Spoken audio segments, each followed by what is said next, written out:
Salut les investisseurs, dans cette vidéo, on va continuer notre passage en revue de l'indice CAC 40. On s'attaque maintenant au segment 33 milliards, 20 milliards de market capitalisation. Pensez à vous abonner à la chaîne si ce n'est pas déjà fait. Et on commence tout de suite avec le résultat du screener. Donc on a 10 entreprises dans cette tranche. On va tout de suite enlever la colonne prix qui ne nous intéresse pas. Alors on se met ici, qu'est-ce qu'on obtient? Donc on a une liste d'entreprises triées par taille de capitalisation boursière. On a un indicateur de cherté en valeur d'entreprise sur EBITDA, un autre indicateur de cherté en prix sur bénéfice net, un indicateur de rentabilité opérationnelle quand ça s'applique pas pour les banques. Alors on peut à la place mettre le ROE qui est plus pertinent pour ce type d'entreprise. Voilà. On a ensuite l'endettement net sur EBITDA, le rendement du dividende, le payout ratio, c'est-à-dire la proportion de bénéfices nets qui sont versés en dividende, les free cash flow pour les comparer aux bénéfices nets, la croissance annualisée sur 5 ans et le rendement des fonds propres qu'on va mettre ici, comme ça sera plus intéressant pour les banques.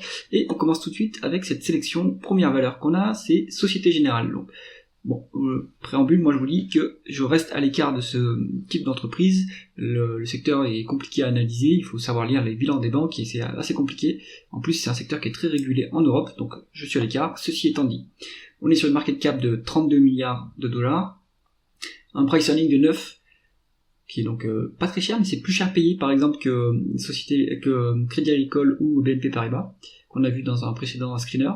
Un rendement des fonds propres qui est un peu faible, pour une banque à 6,6%, c'est pas très élevé. Il y a un rendement du dividende qui est faible. Alors peut-être que l'entreprise, la banque a dû couper récemment parce que les compétiteurs sont à des niveaux plus élevés quand même. On est à 2,8% de rendement du dividende avec un payout ratio de 17,12%. Alors pour les free cash flow, c'est pas important pour une banque, mais on a de la place en fait pour augmenter ce dividende, donc il faut voir s'il y a des rachats d'actions qui sont effectués chez Société Générale, sinon ça veut dire qu'ils sont un peu peintres sur le versement du dividende. Donc on a un peu de croissance sur 5 ans, mais pas grand chose, c'est un secteur qui est très mature, donc et qui a un peu de problèmes quand même, donc il n'y a pas de croissance en rythme annualisé sur 5 ans.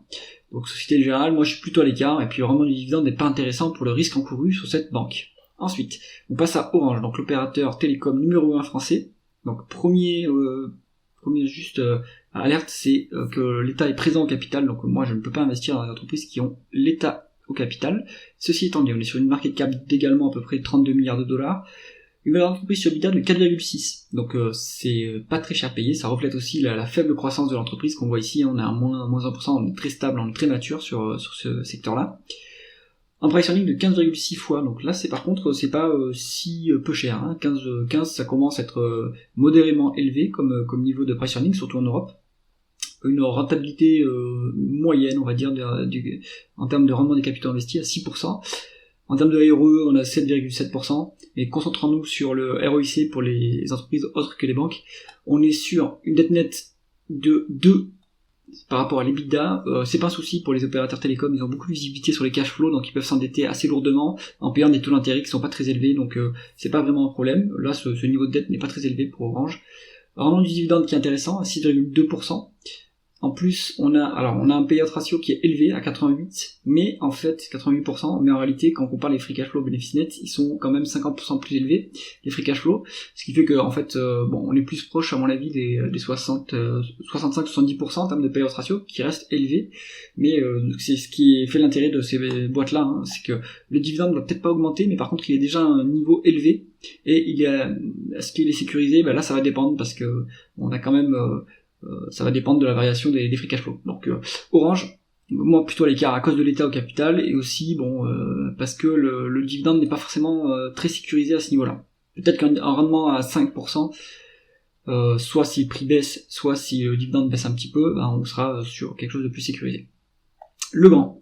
Donc là, on est sur un acteur de l'électrification, market cap de 28 milliards, 29 milliards, une valeur d'entreprise sur 15,4 fois, donc c'est cher payé. Legrand, c'est comme Schneider Electric, c'est on va dire un mini Schneider Electric, mais c'est des sociétés qui ont un peu de croissance et qui sont assez chèrement valorisées, également en PER, on est sur 24 en PER, donc c'est quand même élevé, mais il y a une bonne rentabilité de notre côté, on a 9,7% en termes de rendement des capitaux investis, ce qui est pas mal, ce qui permet d'autofinancer la croissance. En termes de rendement des fonds propres, c'est encore plus élevé. Donc la dette nette, elle a 1,3 fois, c'est modérément, c'est moyen quoi. Au niveau de l'endettement, c'est pas dangereux. On a un rendement du dividende qui est un peu faible. À mon avis, c'est parce que la valorisation est élevée que ce rendement est faible à 2%. Il est tout à fait soutenable à ce niveau-là, le dividende. Il va peut-être même légèrement pouvoir augmenter, puisqu'on est sur un payout ratio qui est à 47 en termes de bénéfices nets, mais on est même à moins que ça en termes de free cash flow. Donc le grand, ça peut être intéressant, mais c'est un peu cher payé à ce niveau-là. Pernod Ricard, donc ça c'est une boîte que j'ai en portefeuille et sur lesquelles j'ai fait une erreur de sélection, on va pas se mentir, parce que le secteur n'en finit plus de chuter à cause du déstockage persistant aux États-Unis, des problèmes en Chine. On est sur une market cap de 27 milliards de dollars, une valeur d'entreprise sur EBITDA de 11,7 et un PER de 24. C'est encore un peu cher payé vu la croissance qu'on a en face. On n'a pas de croissance en fait en 2025. Alors c'est un exercice décalé, donc sur l'exercice 2025 décalé, ils ont pas de croissance, Pernod Ricard. Sur 5 ans, on a eu un fort rattrapage après le Covid et puis on a eu une stabilisation maintenant. Sur le moyen terme, ils visent une croissance qui est un peu entre 3 et 5%, quelque chose comme ça, donc c'est pas flambant non plus comme niveau de croissance. Le dividende, alors le groupe est fortement endetté en plus, à 2,8 fois la dette nette, donc là ça commence à être dangereux, peut-être que l'entreprise va devoir céder des actifs pour rembourser la dette. Ce niveau du dividende, il faut faire une croix dessus, il est pas du tout soutenable à ce niveau-là, on est sur un payout ratio qui est à plus de 100%, donc on s'endette pour verser le dividende, ça n'a pas de sens. Pernod Ricard, moi je la garde en portefeuille, juste pour suivre, mais c'est vraiment une micro-position, et je recommande plutôt être à l'écart de Pernod Ricard. Capgemini, donc sur le secteur des ESN, market cap de 26 milliards de dollars, on est sur une valeur d'entreprise sur EBITDA de 10,7 et un price earning de 15,8. Connaissant l'entreprise et le fait que ce soit un leader européen, je trouve que c'est pas si cher payé. On a surtout une bonne croissance en rythme annualisé sur 5 ans. Maintenant ça s'est un peu freiné sur 2024 et 2023-2024. Donc on a quand même, mais la croissance va quand même revenir à mon avis. On a, alors on n'a pas les métriques de rentabilité, ça c'est dommage. Donc c'est juste qu'elles sont pas disponibles sur le screener, mais après il faut aller regarder la valeur pour les avoir. Il n'y a pas de dette de mémoire sur Capgemini, ou un petit peu, mais pas grand chose de significatif. Et un rendement du dividende qui est pas très élevé, et qui est, alors le payout ratio il est pas indiqué, mais c'est pareil, le niveau de dividende de mémoire il est pas, en termes de payout, il est pas très élevé, il pourrait augmenter de plus que ça. On a en plus des free cash flow plus avec les bénéfices nets, donc bon, je pense que le dividende est très soutenable sur Capgemini, et mon avis c'est que le timing est assez bon, à mon avis maintenant, il faut acheter les ESN quand ça va mal, quand on est en bas de cycle, parce que en fait l'ordonneurs ordre coupe les investissements, mais dès qu'il y aura une reprise, les carnets de commandes vont se remplir, donc je pense que Capgemini ça peut être intéressant à ce niveau-là. Michelin, on est sur donc le pneumatique, on est sur 25 milliards de market cap et une valeur d'entreprise sur EBITDA de 6,6 et un PER de 13. C'est pas très élevé sur Michelin, c'est quand même une société qui est, bon, c'est industriel, donc c'est normal qu'on ait des multiples assez faibles, il y a assez peu de croissance aussi, c'est pour ça qu'on a des multiples assez faibles, mais on est sur une entreprise de qualité tout de même si c'est un peu cyclique et même si c'est industriel. On n'a pas les valeurs de rendement, de rentabilité ici, bon, de mémoire il y a un peu de dette, mais c'est pas non plus inquiétant. Il y a un bon rendement du dividende et de mémoire il était bien soutenable par rapport au payout ratio et par rapport au free cash flow, donc à vérifier. Mais Michelin pour moi c'est aussi un dossier qui est intéressant à ce niveau-là. Publicis, on est sur le secteur de la publicité, donc 25 milliards de market cap, une entreprise sur EBITDA de 8,1 et un PER de 15 à peu près.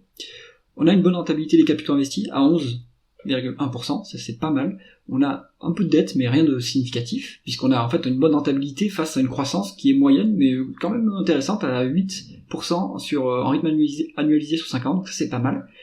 On est sur un rendement du dividende qui est tout à fait intéressant, à 3,8%, donc ça c'est pas mal, avec un payout ratio qui est proche de 50%, mais en réalité il est plus faible que ça, puisque les free cash flows sont plus élevés que les bénéfices nets.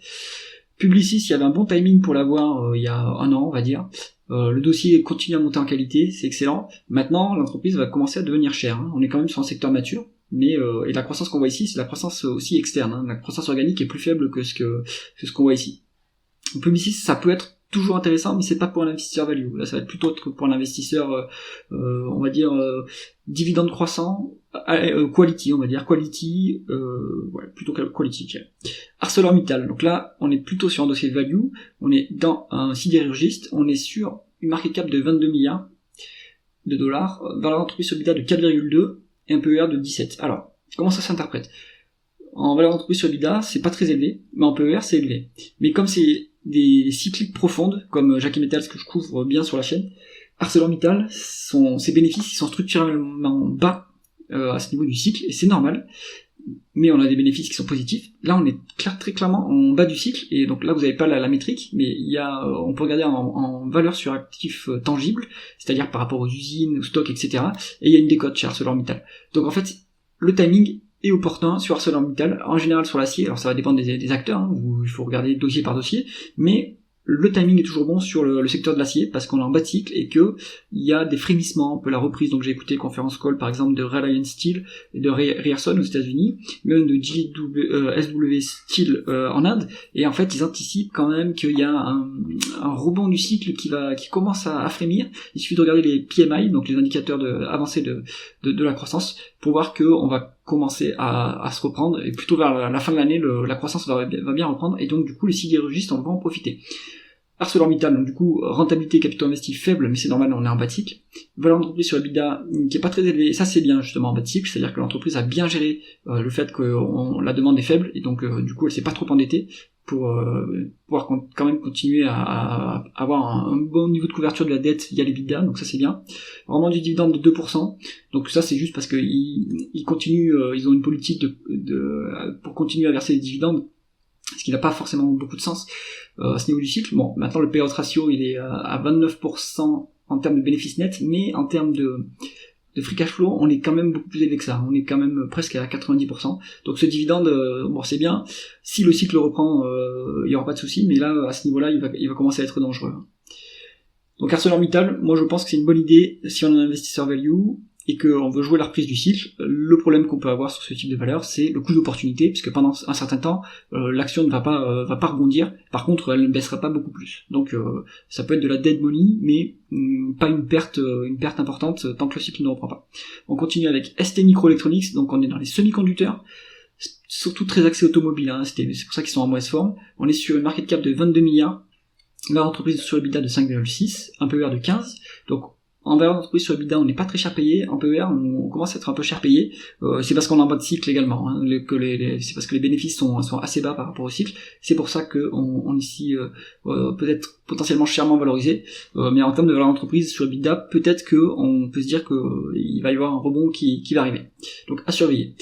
Rendement des capitaux investis qui est plutôt médiocre, hein, plutôt moyen à 6,5, on va dire. Rendement du dividende, je comprends pas pourquoi il verse un dividende, il n'y a pas de free cash flow. Donc on ne devrait pas verser le dividende, qui est pas du tout soutenable. Il y a un peu de croissance sur 5 ans, mais il y a aussi eu un boom de l'auto sur la période qui est couverte ici. Donc méfiance, je pense pas que le niveau de croissance structurelle soit à ce niveau-là. On conclut avec Veolia Environnement, donc là on est sur les services aux collectivités, on est sur une boîte très mature, c'est une quasi-obligation Veolia, on est sur une market cap de 22 milliards à peu près, l'entreprise est sur EBITDA de 6,5, c'est pas très cher payé, en termes de PER là ça commence à être cher payé par contre, mais bon en fait le marché aime ces dossiers avec beaucoup de visibilité sur les cash flows, hein, c'est le cas de Veolia. On est sur une rentabilité plutôt moyenne, hein, à 5,4% en termes de rendement des capitaux investis. Il y a beaucoup de dettes, mais pas de panique. En fait, comme on est sur un secteur qui a beaucoup de visibilité sur ses cash flows, il peut s'endetter à des taux d'intérêt attractifs. Hein, c'est un peu comme Orange. Donc, à ce niveau-là, c'est pas dangereux pour Veolia. Il faut regarder le niveau de taux d'intérêt que l'entreprise paye, mais je pense que c'est pas très, il y a pas trop de paniquer à ce niveau-là. Rendement du dividende, qui est le principal attrait de cette entreprise, 4,4% de rendement du dividende. On a un payout ratio qui est supérieur à 100%. Mais les free cash flow sont 2 fois plus grands que les bénéfices nets, donc en réalité on est plutôt proche de 60%. À ce niveau-là, le dividende est soutenable. Et il y a un peu de croissance, mais là cette croissance elle englobe la fusion avec Suez. Donc en fait la croissance, il n'y en a pas du tout en croissance organique, on est plutôt sur la croissance externe. Voici pour cette revue de la tranche 20-30 du CAC 40. Si il faut sélectionner des entreprises dans cette tranche-là, moi je prendrais Capgemini, Michelin, et selon votre profil, soit vous êtes... Alors, selon le profil, on va le faire plutôt selon le profil. Investisseur croissance, on prendra du Capgemini. Investisseur plutôt value, on prendra du Michelin et du ArcelorMittal. Investisseur plutôt... dividende croissant, qualité, on va prendre plutôt du Publicis. Et investisseur entier, on va prendre plutôt du Veolia. Et les autres, à l'écart. J'espère que cette vidéo vous aura intéressé. Si c'est le cas, mettez un pouce vers le haut et pensez à vous abonner à la chaîne. À bientôt.